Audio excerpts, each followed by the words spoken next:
Mindfulness isn't just a tool to better understand and heal ourselves. It also helps when we have to deal with difficult people.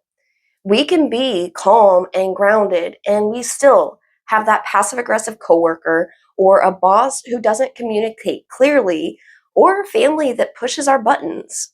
But with mindfulness, those interactions stop hijacking our entire inner world. Today, we are talking about how mindfulness actually helps us manage difficult people without trying to fix them, diagnose them, or check out altogether ourselves when we're with them. Manage is probably a bad word, but handle the conversation. Hello, and welcome to Torches, Yoga and Mindfulness. I'm Lauren, and I'll be your coach. If you're curious about mindfulness, healing, and practical habits that actually work, you're in the right place because here we focus on simple but powerful practices grounded in ancient wisdom and modern science to care for both our minds and bodies. So make sure you hit that like and subscribe before you leave so you don't miss what's next.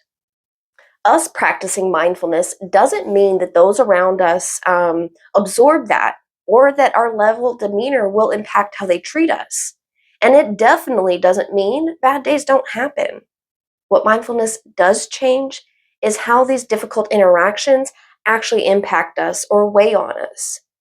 Because most of the exhaustion around difficult people isn't about what happens in the moment, it's about what happens after it. The replaying, the rewriting, and the internal debates we have with ourselves long after the fact can take up our energy, our mental space for hours or even days later.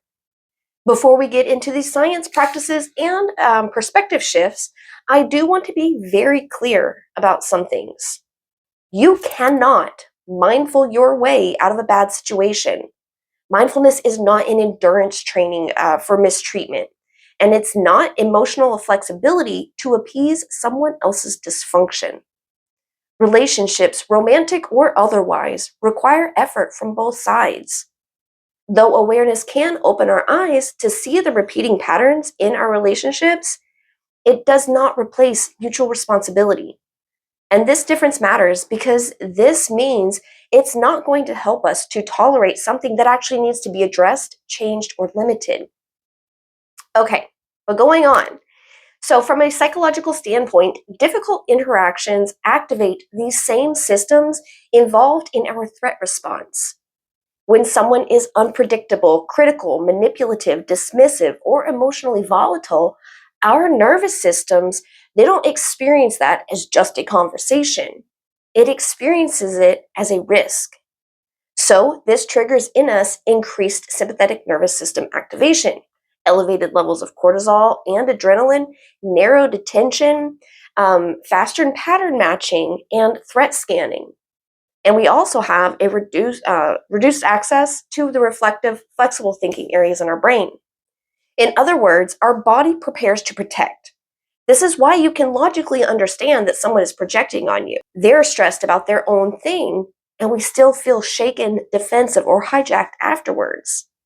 That's not a lack of mindfulness. That's biology doing what it evolved to do. Mindfulness doesn't prevent nervous system activation.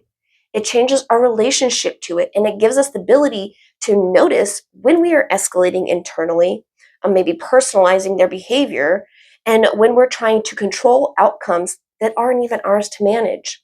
Or it can help us recognize when we start to let an interaction become a part of our identity. And that last one, that's a big one. Because once our identity starts to get tangled into the mix, clarity is gone. When an interaction starts to feel like a statement about your worth, intelligence, safety, or adequacy, three things happen neurologically and physiologically, psychologically. First, our brain shifts its energy and resources from our clarity and decision making areas, and it puts it all into survival processing. Our attention narrows, and the body prepares to defend, appease, or escape. Then, cognitive flexibility drops. That means we lose access to perspective and choice, making us more likely to over-explain, freeze up, become defensive, maybe people please, or mentally rehearse later the argument. And lastly, the interaction starts to take hold of our identity. The moment stops being about what was happening and starts being about who we are. At that point, responding clearly feels risky, so our systems default to old patterns that helped us survive before, even if they brought us more stress and turmoil. Remember, our brain and system would rather have what it knows, even if it's bad for us, rather than risk trying something new. So let's unpack this a little bit more. One of the most consistent findings across psychology, stress research, and interpersonal dynamics is that we can't change other people's behavior. Side note, something I think we need to remind ourselves of regularly, and it's kind of the other side of that statement, is more often than not, people's reactions aren't a reflection of us at all, but of themselves. But back on track, we can't change their behavior, but we can significantly influence our own stress response, decision making, and boundaries. Now, there's a difference between controlling and influencing. When we're around difficult people, especially ones we can't avoid, the nervous system is going to look for control because control feels like safety. So we start trying to manage outcomes. We try to explain better, stay calmer, start walking on eggshells with our words, or try to anticipate their reactions. To our systems, those reactions make sense, especially when they are our patterns, even if they've led us down a rocky path before. It registers that we survived past interactions that bring up the same feelings that this one does. It thinks it recognizes this situation and it chooses the neural pathway already set in our brain. Staying curious going into the interaction, staying with skill number 3, is going to reduce your stress response from the get go because you won't be approaching it already slightly on edge from trying to anticipate what's going to be said. This is a perfect example of why it's important to have mindful practices sprinkled throughout your regular routine. When we practice being aware while we're brushing our teeth, or we take a body scan while we're in the shower, these daily practices establish a new neural pathway to an open awareness so that we can more easily access them when our emotions are high or at least edgy.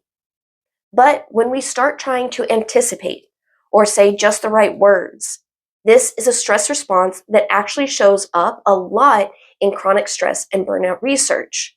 Trying to control what we don't have any control over dramatically increases our emotional exhaustion. In psychology, this is described as a locus of control. An external locus of control develops when we let our well being depend on other people's moods, their reactions, or choices.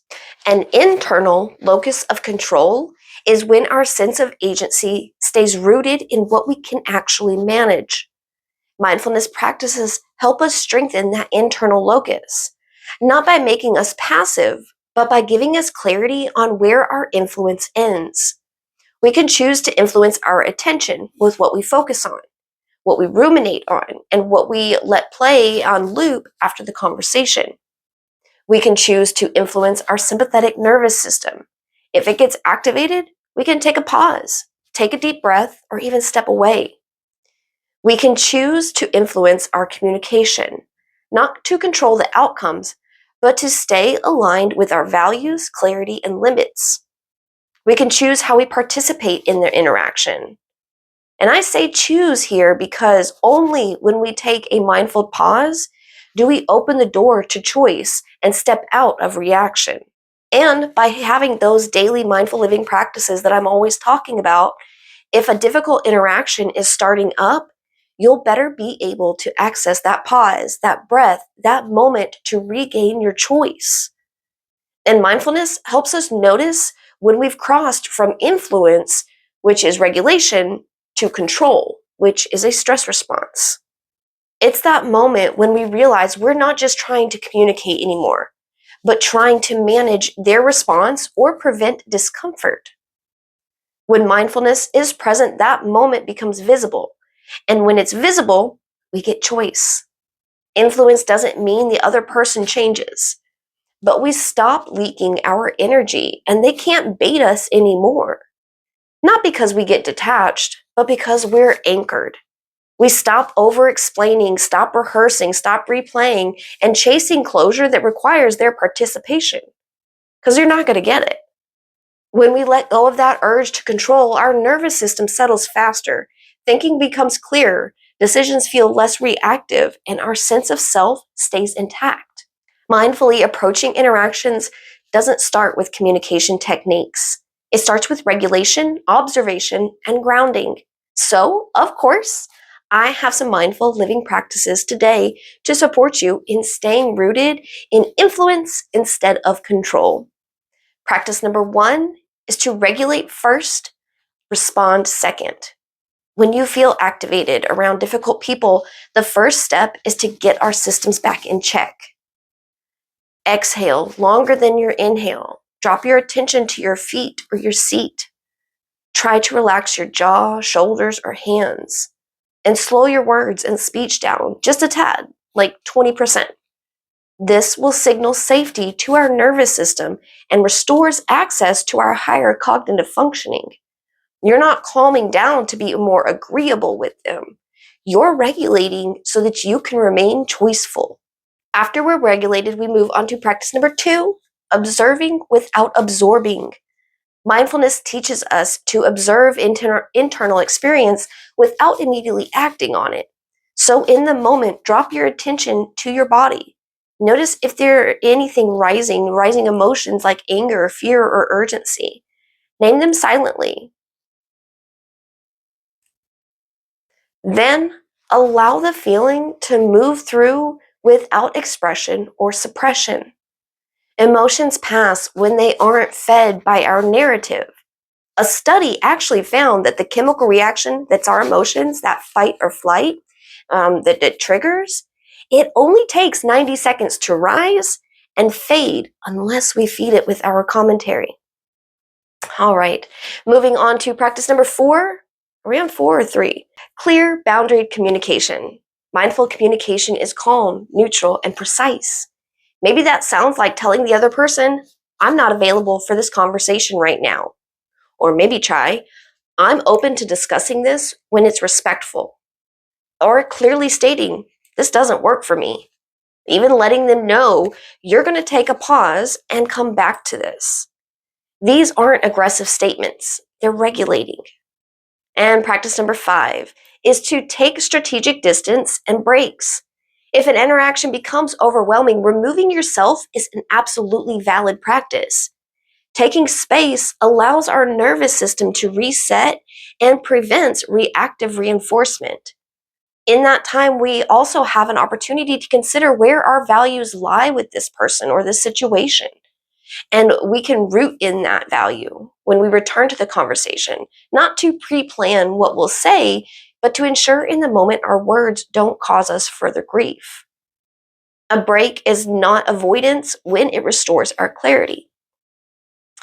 All right, friend, those are my 5 practices for you to take with you into those difficult conversations. But remember, mindful practices aren't as effective if we only turn to them when the emotions are elevated.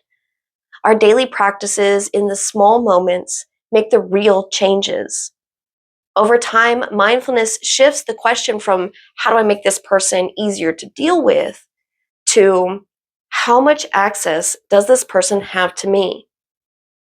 We begin to anticipate patterns, reduce unnecessary exposure, strengthen our capacity through self-care and regulation, and we can choose to engage intentionally instead of habitually. Capacity determines tolerance, and tolerance determines how much of life you can meet without losing yourself. Friend, here's the thing I want to leave you with today. Mindfulness doesn't eliminate difficult people. We're still going to encounter them wherever we go. What mindfulness actually eliminates is unnecessary suffering. And in instances of difficult encounters, that unnecessary suffering is when we let one person, one conversation, or one moment decide how we feel for the rest of the day. It's the replaying, the second guessing, wondering what we should have said, or the tightening in our body hours later when we think about it again. That's the part mindfulness helps loosen. We stop merging ourselves with the situation that we experience. And that means the hard interactions stay just that. They don't become a part of our story about our competence or a measurement of our worth. And they don't turn into proof that we are failing in some way. It stays what it is, one moment, one exchange. With mindfulness on our side, we stop outsourcing our well-being, no longer waiting for someone else to be calmer, kinder, more self-aware, or regulated in order for us to feel okay again. The moment your nervous system stops depending on someone else's behavior, your energy comes back online, and you'll find you'll start responding from principles instead of reflexes. When you're grounded, you're not responding out of fear or anger anymore, but from what actually matters to you. And you're no longer making choices just to avoid conflict or to make sure you're understood or to keep the peace at your own expense. You're not managing a situation so that it doesn't get worse. You're choosing how you show up, even if someone else doesn't like it. This doesn't mean we're cold and detached or uncaring. It means we care without collapsing. It's emotional leadership, knowing when to engage and when to pause, when to listen and when to step back. Trying to control someone else is futile. Your goal is to make sure you don't lose yourself. Let me know in the comments if you have that difficult person in your life and what kind of strategies you may have developed for yourself over the years to cope with it.